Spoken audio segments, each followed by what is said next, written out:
misal menyampaikan aspirasinya kepada kita, mana yang kita tindak lanjutin. Nah, tetapi kalau memang kita belum bisa tindak lanjuti, kita bilang, sampaikan saja. Jadi nggak usah PHP. Izin ya, ini kita tunggu dulu sampai ke masa yang akan datang. Just say no when you cannot do that, gitu kan. Say yes and try to do that. Apalagi anak-anak muda gitu kan. Nah, di era digital ini nggak ada yang bisa kita bohongin kan.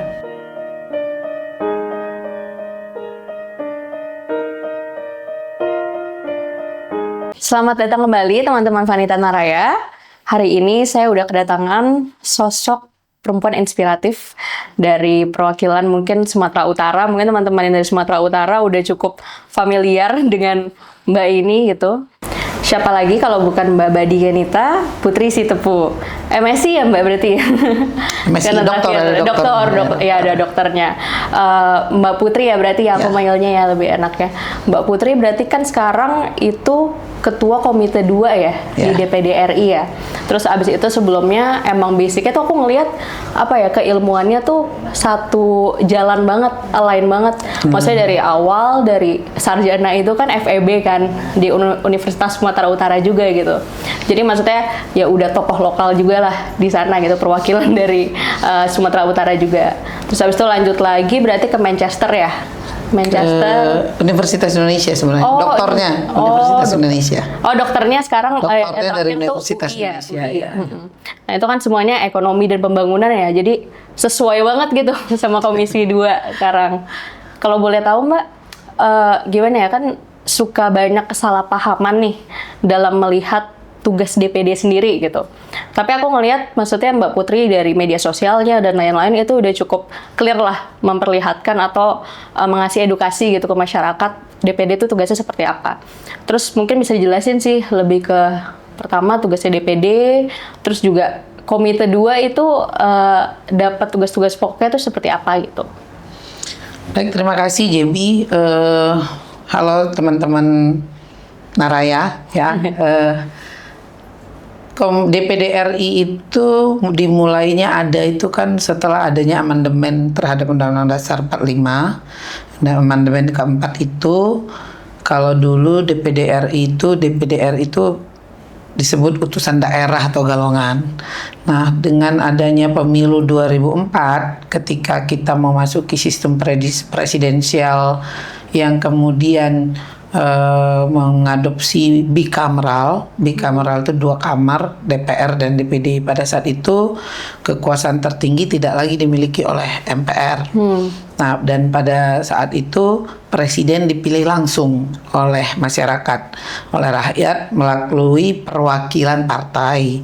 Nah, itu yang diamanatkan dalam Undang-Undang Dasar. Jadi dipilih oleh rakyat, tapi pendukungannya oleh partai politik. Nah, tidak seperti pilkada yang pendukungannya boleh ada dari non partai independen. Nah, itu yang mengumpulkan tanda tangan KTP gitu ya. Nah, untuk presiden, karena di dalam Undang-Undang Dasar kita masih mengatakan presiden itu dipilih melalui partai politik, melalui dukungan, tetapi kemudian di amandemen kita memilih langsung, tetapi tetap dukungannya dari partai politik. Dan kemudian muncullah satu lembaga baru yang sejajar dengan DPR, itu yang disebut DPD, Dewan Perwakilan Daerah Republik Indonesia. Itu pemilihannya langsung oleh rakyat, masyarakat, di mana DPD ini adalah peserta pemilu. Nah, kalau calon anggota DPR RI itu bukan peserta pemilu. Peserta pemilu itu adalah partai politik. Oh iya. Nah, partai politik memajukan calon-calonnya. Nah, DPD menjadi peserta pemilu sehingga fotonya itu sama statusnya dengan lambang partai.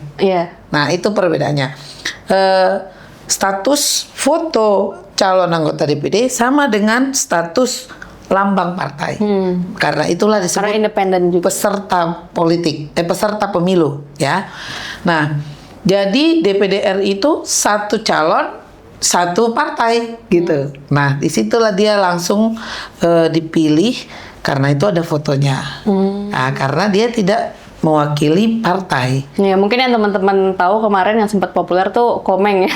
Ya, Komeng. Median. Artinya Komeng kan masih ada di 2024. Iya. Nah, sementara DPD ini di 2004. Jadi sekarang sudah berumur 21 tahun. Kemarin kita berulang tahun di 1 Oktober itu 21 tahun.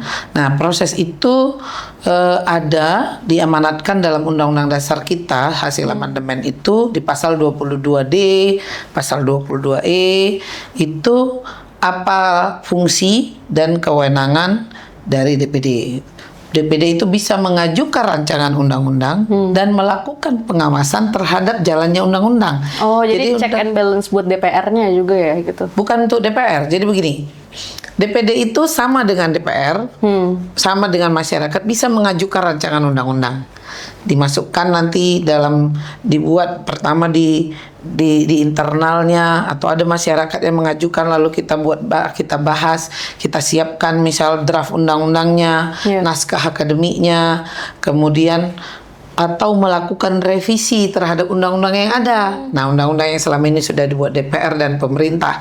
Jadi yang bisa mengajukan rancangan undang-undang itu pemerintah, DPR, dan DPD.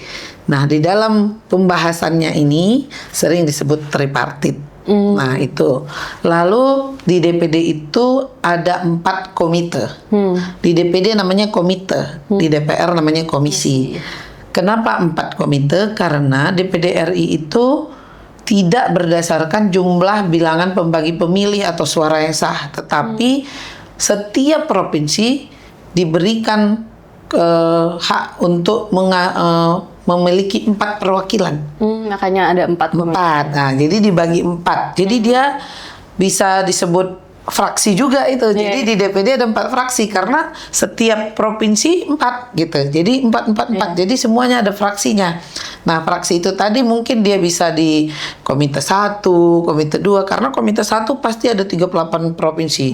Komite 2 38 provinsi. Keterwakilan ini semua. Nah, makanya itu juga beneficialnya itu semua komisi yang ada di DPR ada di setiap provinsi di DPD. Padahal kalau di DPR belum tentu. Satu provinsi misal Bangka Belitung hanya 4, mana mungkin 13 komisi ada anggotanya di situ. Nah, belum lagi kalau partai politiknya ada 8. Belum tentu partai politik ini memiliki kursi yang sama untuk mewakili komisi gitu. Jadi keterwakilan itu justru lebih full ada di DPD yang membagi ke dalam 4 komite tadi. Nah, komite 1 itu fungsi tugasnya dan mitranya hampir sama dengan komisi 1, 2, dan 3 DPR RI. Nah, jadi tentang hukum, pemerintahan, tentang desa, tentang otonomi daerah. Nah, itu di komisi 1, 2, 3 ada di komite 1. Lalu komite 2 itu hampir sama dengan komisi 4, 5, 6, dan sekarang 12. Yang 7, dulu 12.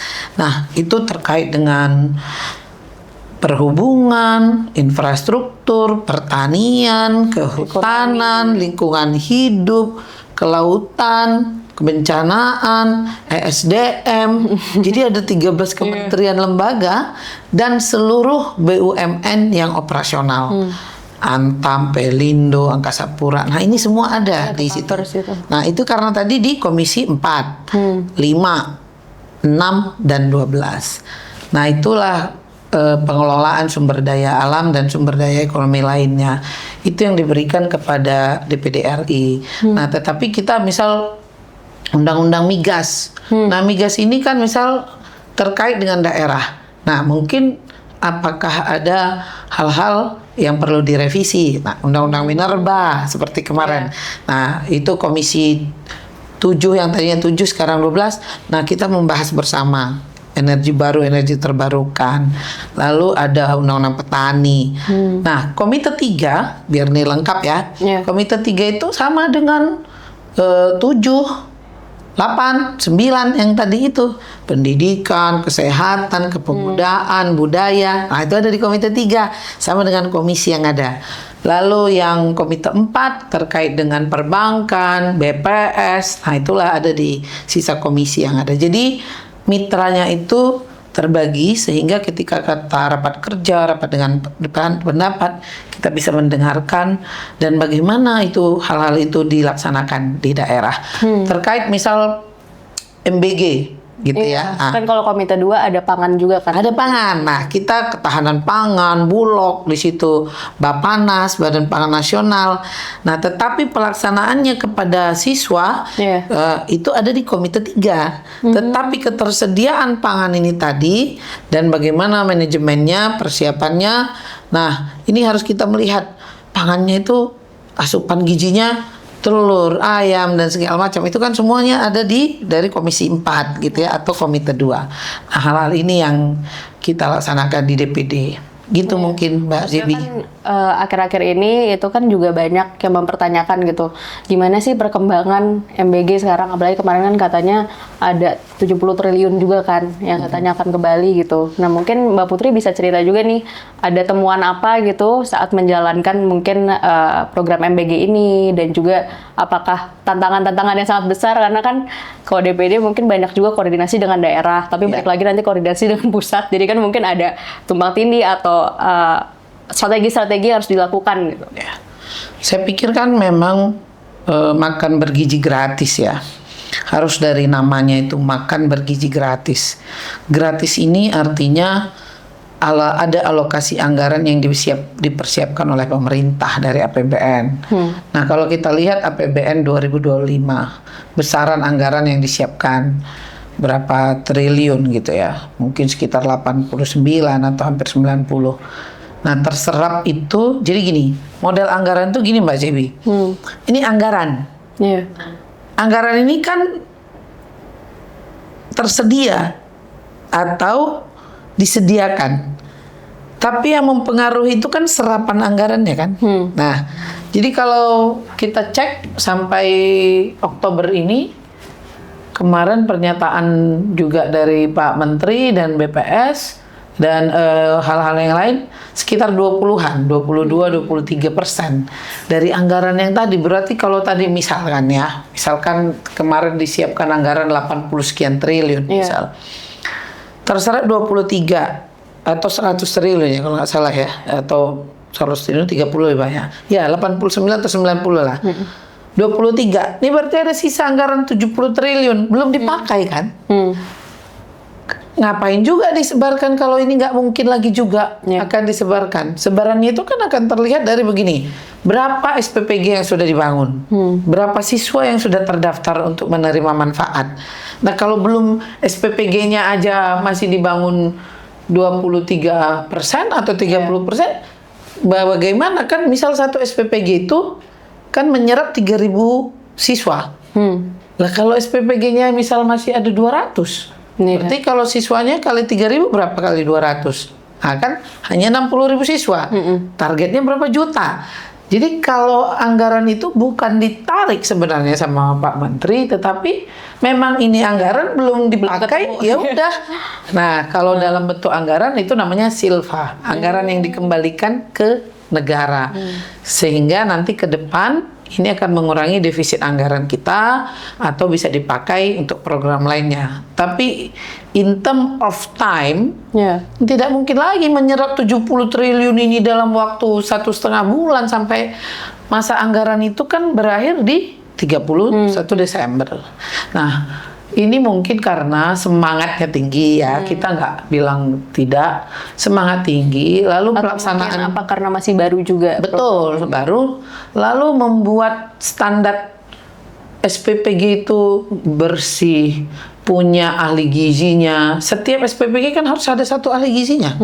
Lalu pasokan makanannya, gimana kalau maaf, misal di Papua, ayam susah, telur susah. Nah, atau mau ikan, dia diganti proteinnya itu kan. Nah, hal-hal ini yang perlu memang satu lagi nanti kesamaan pandangan tentang kemana nih MBG ini supaya bisa memberikan manfaat kepada siswa, pertumbuhan gizinya.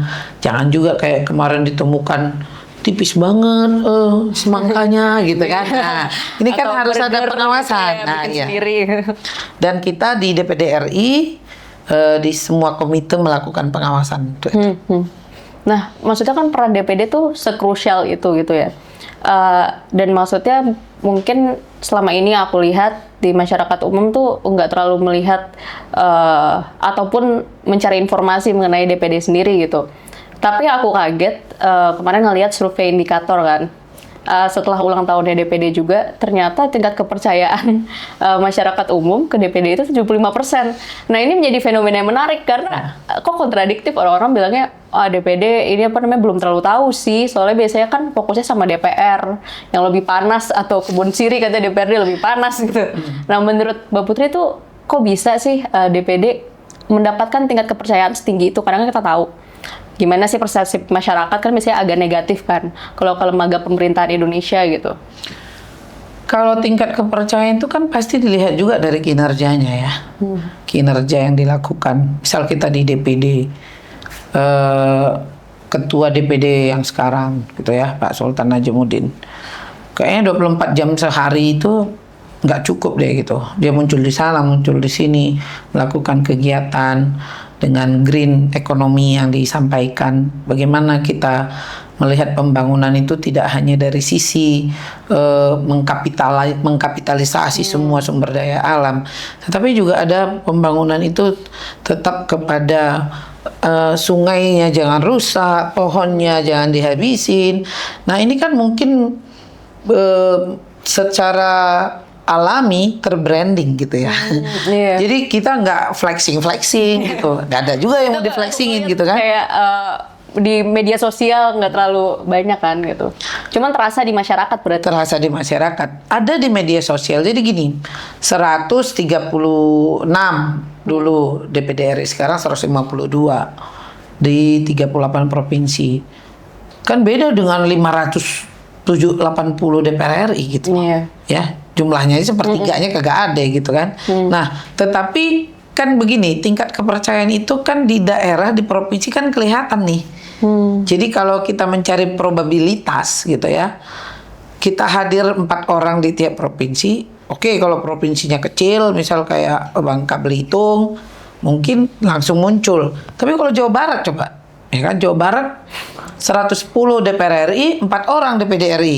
Tetapi dilihat tokohnya mungkin yang kayak tadi Mbak bilang Uhuy gitu ya, Komeng. Nah, jadi kita juga mengingatkan kepada teman-teman sesama anggota DPD, tolonglah lakukan dulu kalau lagi masa reses, kunjungan dapil, kerjakanlah yang benar gitu. Sehingga itu akan terbranding sendiri. Nah, masyarakat akan percaya. Misal menyampaikan aspirasinya kepada kita, mana yang kita tindak lanjutin. Nah, tetapi kalau memang kita belum bisa tindak lanjuti, kita bilang, sampaikan saja. Jadi nggak usah PHP. Izin ya, ini kita tunggu dulu sampai ke masa yang akan datang. Nah, kredibilitas tadi, tingkat kepercayaan itu kan akan muncul. Ketika kita bisa mengatakan, belum bisa sekarang, daripada oke, aman itu gitu. Nah, itu kan meningkatkan tingkat kepercayaan. Jadi walaupun tidak banyak itu tadi karena memang jumlah orangnya lebih sedikit, satu usianya baru, lalu DPD ini kan juga dulu di zaman awalnya ini sedih banget gitu loh. Kalau ya anggarannya kecil, terus ad cost semua. Nah, kalau sekarang memang tidak ad cost, hampir sama dengan DPR, tetapi kita kan tidak punya fungsi anggaran. Kita nggak ada dana aspirasi, nggak ada gitu. Jadi, dan di dalam kegiatan-kegiatan kita di daerah itu terkadang memang lebih fleksibel, Mbak. Kenapa fleksibel? Kita kan lintas partai. Ya, kita bisa masuk ke mitra-mitra itu. Ada kan beberapa teman-teman kita di DPR mengalami hambatan. Kalau tidak di dapil dia, nanti kan salah juga ke pusat gitu ya. Nah, kalau kita di DPD lebih fleksibel. Walaupun memang kalau tuntutannya boleh nggak ada aspirasi di sini gitu ya. Ya, kita nggak punya ada aspirasinya. Tetapi kita akan upayakan dengan koordinasi, mungkin bersama stakeholder yang ada. Nah, itu kan lebih memberikan kepercayaan kepada masyarakat. Nah, saya melihatnya begitu. just say no when you cannot do that gitu kan. Say yes and try to do that. Nah, itu membuat trusted lah ya, trusted. Apalagi anak-anak muda gitu kan. Nah, di era digital ini gak ada yang bisa kita bohongin kan. Gak ada yang kita bisa bilang pura-pura. Iya. Orang akan melihat lah, misal kegiatan kita seperti saya bikin motor cross, kan. Ini di daerah pengungsian dari bencana Gunung Sinabung. Lalu saya bilang, saya bantu ya membuka jalan. Tetapi apa yang ada di situ adalah, nih kalian nih anak-anak muda, anak kampung ini mau nggak kerja sama? Nah, jadi kita harus berani mengatakan itu. Keikutsertaan masyarakat itu justru lebih penting. Kita membuka jalan. Nah, ketika kita mengajak masyarakat berpartisipasi, itu membuat trusted gitu. Mereka akhirnya dilihat, oh iya ya. Nah, itu. Dan ini kita disampaikan lah, Ketua DPD sendiri menyampaikan, ayo teman-teman DPD. Nah, beda dia, ayo teman-teman DPD. Nah, beda dengan, kamu ini nggak bisa kerja nggak gitu. Nah, kita juga kalau rapat dengan kementerian atau lembaga, ya mana kegiatan Bapak di daerah, di mana kami bisa sampaikan ke masyarakat. Nah, itu yang disebut bermitra gitu. Jadi kita tidak dalam konteks I am the boss, nggak begitu. Sistem birokrasinya berarti lebih beda ya. Jadi mungkin itu yang membuat tingkat kepercayaan dari masyarakat itu makin tinggi. Terus kalau menurut Mbak Putri kan tadi sempat mention juga tuh DPD berarti nggak ada anggaran dana aspirasi dan lain-lain.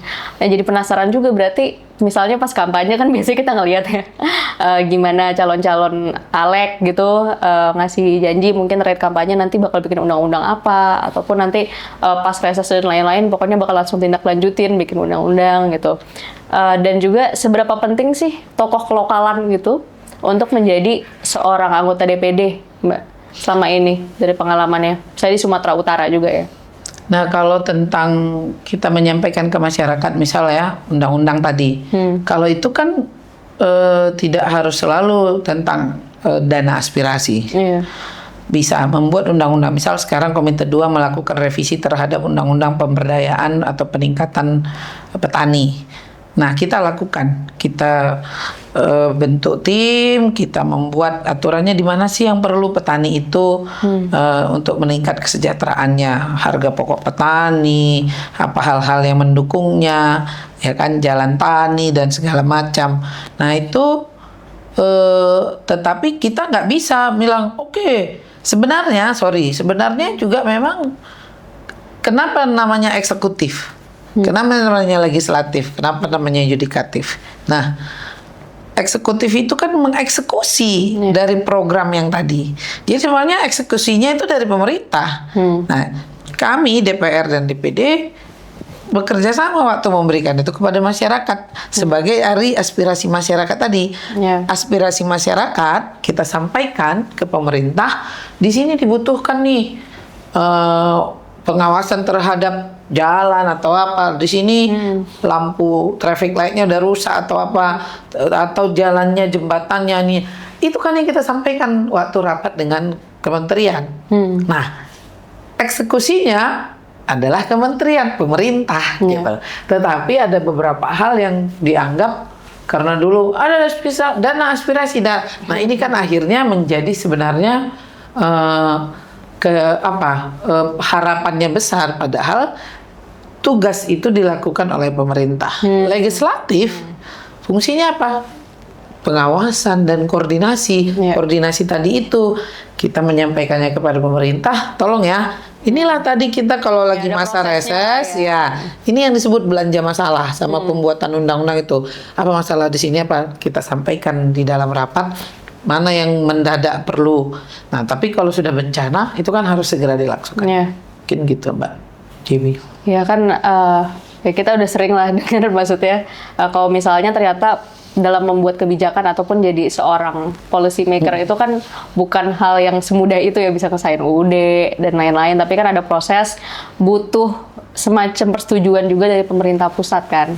Nah, kalau misalnya dalam misalnya ada revisi kayak tadi kan UU Minerba ataupun soal pelaksanaan MBG dan lain-lain, itu sempat nggak Mbak Putri ngerasain ada kesulitan misalnya dalam berkomunikasi dengan eksekutif mungkin ataupun dalam menjalankannya, dan tantangannya seperti apa gitu? Kalau dalam pengawasan ini kita kan akhirnya melakukan report dan koordinasinya ya.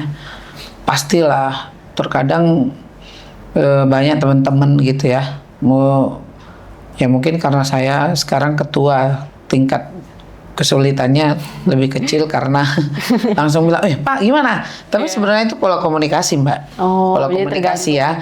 Jadi ya maaf juga, tidak semua juga teman-teman di eksekutif merasa juga DPD itu perlu didengar gitu mungkin ya. Tetapi dengan komunikasi yang baik, kita selama ini komite 2 lah ya. Dengan beberapa mitra kita itu, kementerian-kementerian, apalagi itu Kementerian Pertanian, itu luar biasa komunikasinya. Kementerian PU gitu ya, Perumahan dan yang lain-lain.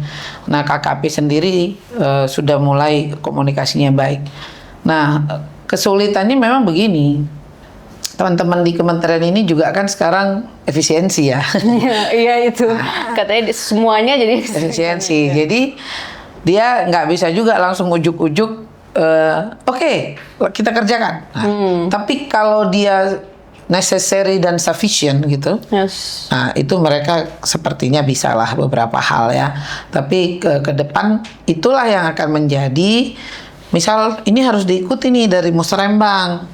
Nah jadi kepada pemerintah daerah, gubernur, kabupaten, kota, itu boleh dong ngajak kita di dalam musyawarah perencanaan pembangunan, supaya ke depan nih, ini loh kita dapat aspirasi dari masyarakat, atau ini dari seperti ini ya. Mungkin ada kan beberapa yang tidak sampai atau belum sampai kepada pemerintah daerah. Nah di dalam musrembang itu bisa kita sampaikan. Dan itu DPD RI kan ada di 38 provinsi, jadi bisa disampaikan karena mengawal keseluruhan provinsi itu gitu. Jadi penting sekali teman-teman kepala daerah, gubernur ngundang DPD RI untuk dalam musrembang, jangan pembukaan aja. Dalam pembahasan itu per kabupaten kota itu juga hadir supaya nanti bisa lebih terkoordinasi. Nah itu pentingnya. Ya mungkin kan tidak semua komisi itu tadi ada di setiap provinsi. Kalau Jawa Barat pasti gede. Tapi kalau yang Maluku Utara gitu ya. Nah tapi DPD kan ada semua. Jadi mengundang DPD untuk hadir di musrembang, pembukaan, pembahasan. Jadi clear nanti waktu koordinasi dengan kementerian dan juga dalam tripartit pemerintah, DPR, DPD itu bisa dibahas. Undang-undang apa yang mau direvisi, mana peraturan pemerintah yang belum muncul, mana yang pergub harus dimunculkan, mana perda yang harus dimunculkan. Nah enak kan sebenarnya, tinggal koordinasi sebenarnya. Jadi menghilangkan ego sektoral tadi, koordinasi, kolaborasi. Nah kolaborasi membangun negara kita ini, ya apapun tantangannya, karena kita berkolaborasi bagus jadinya gitu. Itu mungkin Mbak Jebi. Iya Mbak, aku sering dengar juga tuh soal ego sektoral itu. Maksudnya itu jadi salah satu tantangan desentralisasi juga kan. Semenjak reformasi, tadinya maksudnya langsung dari pusat ke bawah gitu. Sekarang akhirnya tiap daerah ya ada urusannya masing-masing gitu. Nah balik lagi jadi mikir kan, karena Indonesia sekarang 38 provinsi, pulaunya lebih dari 17.000 gitu. Nah balik lagi, gimana caranya biar mencegah adanya masalah-masalah seperti koordinasi tadi itu? Ini yang memang menarik. Sekarang ada 5 Menko, Menteri Koordinasi ya kan. Seharusnya koordinasinya jadi lebih gampang ya. Seharusnya koordinasi lebih gampang untuk membantu Pak Presiden kita mewujudkan Asta Cita. Nah kita DPD siap kolaboratif, siap berkolaborasi. Ya, artinya kita juga mari manfaatkan kita di daerah gitu. Kita kan tujuannya nggak ada partai siapa menang sini menang gitu ya. Kita kan netral nih. Nah ada benefitnya nih. Oke Bapak datang, oke ya kan banyak juga menteri kita ketua partai atau apa ya. Terkadang kan kalau ke daerah tertentu, wah di sini kita nggak menang nih gitu ya kan. Curug-curug ini. Tapi kalau dengan DPD kan silakan. Kita kan kayak tadi Mbak bilang ketokohan. Kita udah punya market. Saya ini periode ketiga ya. 500.000 ya. 586.000 gitu. Plus yang hilang-hilang tuh belum hitung ya. Nah, ini kan kita udah punya komunitas jaringan di seluruh provinsi. Jadi kalau ada hal-hal yang kita perlu koordinasi lebih gampang. Ya. Dan kita bisa lintas partai tadi. Nah, jadi tidak ada ego sektoral sebenarnya di situ. Yang penting bagaimana kepentingan daerah. Kalau pertumbuhan pembangunan di daerah tinggi, ini kan menjadi support terhadap pembangunan nasional kan, pertumbuhan nasional.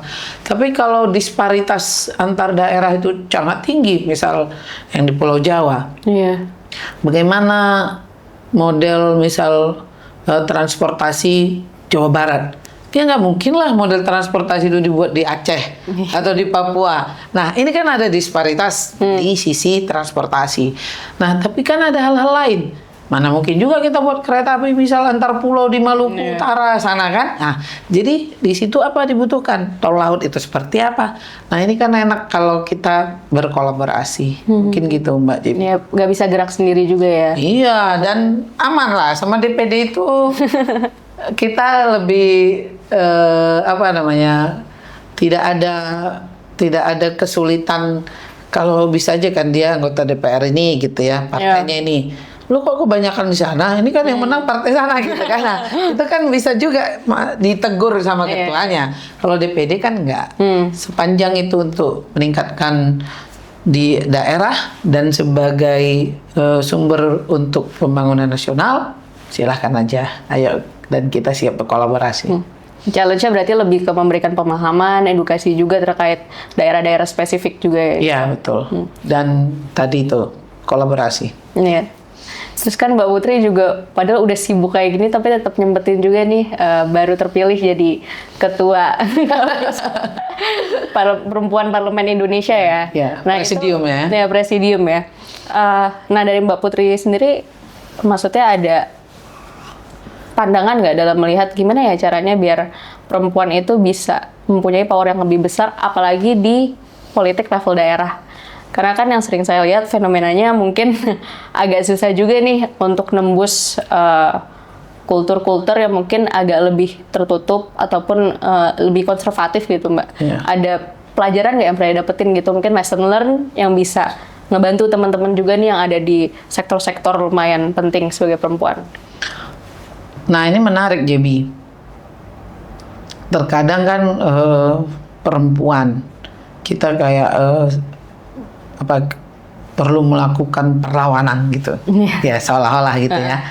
Nah, dengan aturan di DPR di partai politik 30% keterwakilan perempuan, tapi kan yang menang belum tentu 30%. Nah, itu hanya untuk ada dia ini urutannya aja. Persyaratan.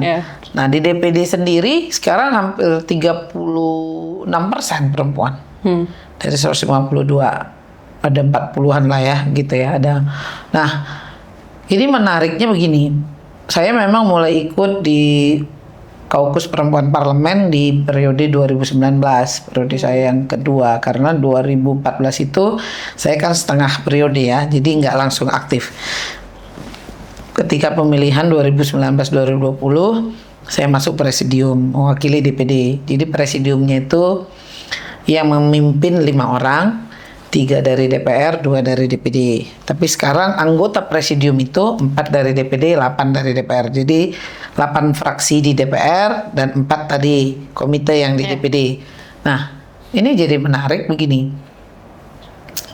Kalau kesibukan itu ini perlu sekali buat juga perempuan. Memanage waktu ya. Jadi ada time schedule. Nah, tadi yang waktu Gaby bilang saya inliner ekonomi, S1 saya memang manajemen. Tapi time management itu udah saya terapkan. Walaupun S2 saya, S3 saya ilmu ekonomi, tapi time management ini penting sekali gitu. Sama manajemen keuangan. Nah, ini penting untuk perempuan. Waktu misal, kita di sini ada berapa waktu sekian.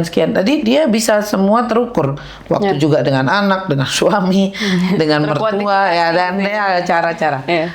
Tapi harus diikuti dengan cash management gitu ya, finance, keuangan. Jadi buat teman-teman nih yang akan fokus ke nanti ikut kontestasi baik itu pilkada maupun parlemen, nah ini perlu mengatur keuangan. Jadi oke, aku mau di tingkat mana di sini, daerahku itu udah seperti apa, udah mapping gitu ya kan. Nah inilah yang mungkin kita akan lakukan di Kaukus Perempuan Parlemen. Akan melakukan nanti informasi, melakukan konsultasi nasional ya di beberapa daerah. Bagaimana perempuan dalam berpolitik? Oh, jadi ada support sistemnya gitu ya? Ada. Sebagai Nah, support system. mungkin kita belum bisa mengumpulkan dana ya, karena apa? Tetapi yang penting dulu pada dirinya sendiri. Dia bisa nggak menyiapkan dana untuk dirinya sendiri dulu? Ya.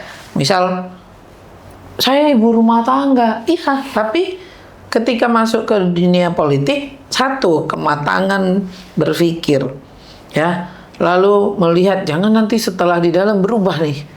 Banyak orang ya, people change gitu kan. Saya juga dulu sering, ntar lu juga kalau udah masuk jabat, ya, tapi basic saya kan pengusaha gitu ya dulu. Saya bilang, kenapa kita harus menjadi bukan diri kita? Nah, makanya itu perlu dipersiapkan mental, keuangan, keilmuan. Nah, begitu masuk ke dunia politik, kita itu sudah firm. Jangan baru belajar di situ gitu. Ya.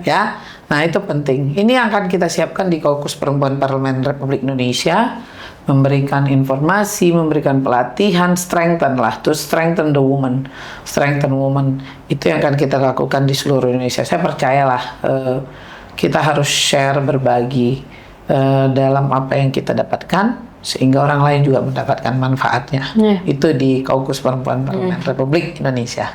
Kalau boleh tahu, kalau Mbak Putri sendiri nanti prioritasnya isu yang bakal diperjuangin di Kaukus Parlemen tuh apa, Mbak?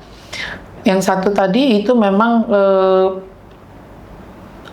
woman maturity gitu ya, in parliament gitu. Dia harus mempersiapkan dulu emosionalnya, keuangannya, pengaturan waktunya. Tapi emosional itu penting. Nah, karena terkadang sedikit dapat apa, udah deh aku nggak ini gitu ya, atau itu kebiasaan cewek-cewek ya, itu lalu harus di soalnya politik ada maskulin ya. Harus, itulah yang akan kita lakukan. Kalau keuangan funding itu pasti repot karena setiap daerah itu beda partainya, ya kan? Nah, jadi tapi bagaimana dia bisa self financing? Nah, itu kan bisa usaha, baru nanti membuka peluang perempuan kepada banking, pendanaan, UMKM, dan segala macam. Nah, program-program ini akan kita lakukan. Lalu yang untuk internalnya, undang-undang juga ya. Undang-undang seperti tindak kekerasan terhadap perempuan itu, TPKS, bagaimana penyerapannya. Dan juga kita nanti akan banyak bekerja sama dengan Kementerian Perempuan dan Anak, Kementerian Pendidikan. Mungkin ada pola asuh yang nanti juga kita bisa buat modulnya atau buku-buku bagaimana berapa banyak waktu anak dengan orang tuanya. Itu kan merubah mental dia nanti ke depan. Edukasi. Pola makanannya, nutrisinya, pendidikannya, keimanannya. Nah, sehingga dia akan menjadi anak-anak yang confidence. Itu jadi banyak kebantu di capacity building juga, capacity building. Merdeka secara finansial, secara emosional juga. Terima kasih Mbak Putri. Mungkin ada satu lagi nih pertanyaan penutup buat teman-teman Vanita juga. Misalnya Mbak Putri bisa ngelakuin suatu keputusan nih, satu langkah untuk membuat DPD menjadi lebih baik. Mungkin selama ini kan ngelihat ada masalah di mananya gitu. Apa yang akan Mbak Putri lakukan? Langkah apa yang akan diambil? Kita sih berharap dalam membangun Indonesia ini, kalau kita mengadopsi sistem bicameral, ya mungkin seperti Amerika, Senator and Congress gitu, Senate and Congress. Nah, ini kan ada balance gitu ya. Jadi ketika di sini menang, di sini tidak apa. Nah, sebaiknya kita DPD juga diberikan namanya penguatan. penguatan DPD. Dalam bentuk? Misal dalam pengesahan undang-undang itu sendiri. Ya, sekarang kan kita nggak bisa mengesahkan undang-undang. Dan undang-undang itu hanya disahkan di DPR. Kita hanya ikut kepada keputusan tingkat 1. Putusan akhir itu di DPR. Jadi peningkatan penguatan DPD itu sendiri supaya apa? Nanti kan implikasinya terhadap hal-hal yang ada di daerah, kita bisa langsung mengawal mulai dari pembuatan undang-undang itu sendiri, mulai dari ini checks and balances sebelum keputusan, lalu juga pengawasan terhadap terbitnya peraturan-peraturan pemerintah, sehingga di daerah kita langsung lihat udah ada peraturan pemerintah yang turun nggak, lalu pergub yang akan turun seperti apa. Nah ini kan akan penguatan ya. Benar-benar. Jadi kita melakukan fungsi pengawasan tadi lebih mantap gitu. Nah, itu mungkin diharapkan. Kalau tentang anggaran itu saya pikir hal-hal yang menyusun tergantunglah bagaimana keberadaan atau keadaan kondisi keuangan kita gitu ya. Tapi kalau memang memungkinkan hal yang sama dilakukan, ayo sehingga kita turun ke daerah juga masyarakat bisa melihat banyak yang bisa dilakukan bersama dengan DPD. Tapi yang pasti DPD itu sudah on the track, tidak mewakili daerahnya, ya mewakili daerah masing-masing. Tapi memang karena komposisi daerah ini berbeda-beda dan populasinya juga berbeda-beda, mungkin hambatan-hambatan itu kemudian hari bisa dilakukan dengan adanya undang-undang DPD sendiri, penguatan terhadap DPD itu sendiri. Yang lainnya lakukanlah, do your best, nanti pasti akan ada hal-hal baik yang datang. Siap. Banyak banget sih yang bisa dipelajarin. Kita kayaknya dari dasarnya banget, dari fondasi juga banget tentang DPD sendiri, terus juga tentang daerah, dan juga kepentingan ketokohan lokal juga. Sama perwakilan perempuan tadi udah dapat banyak banget ilmu dari Mbak Putri. Semoga juga DPD juga kedepannya kan bisa makin baik juga ya, mungkin padahal angkanya udah lumayan tinggi juga sih sekarang. Tapi kan lebih enak juga kalau misalnya ternyata sistemnya lebih terstruktur gitu ya dan lebih luas. Ada gitu. penguatan. Jadi ya bisa mengurangi hambatan-hambatan yang tadi kita udah bahas. Makasih banyak teman-teman Vanita sudah menonton podcast kami sampai akhir hari ini. Jangan lupa follow, like, dan subscribe, dan juga ikuti terus perjuangan Mbak Putri juga di media sosial. Mungkin boleh Mbak kasih tahu nama akun media sosialnya juga? Oh iya, boleh lihat di akun media sosial saya, ada di IG Badi Kenita dan Badi Kenita lain Putri, kemudian di Facebook Badi Kenita Putri, dan ada juga Badi Kenita Sitepu, lalu di TikTok juga ada Badi Kenita Putri dan Badi Kenita Putri Sitepu. Nah karena memang dua, satu official, satu pribadi, jadi di follow-nya yang ya, lihat aja follow-nya, kegiatan-kegiatan yang kita lakukan, dan juga banyak lah yang mungkin bisa di-share kepada teman-teman seluruh Indonesia, hal-hal baik untuk Indonesia yang lebih baik. Ya. Makasih banyak teman-teman Vanita, sampai jumpa di episode berikutnya.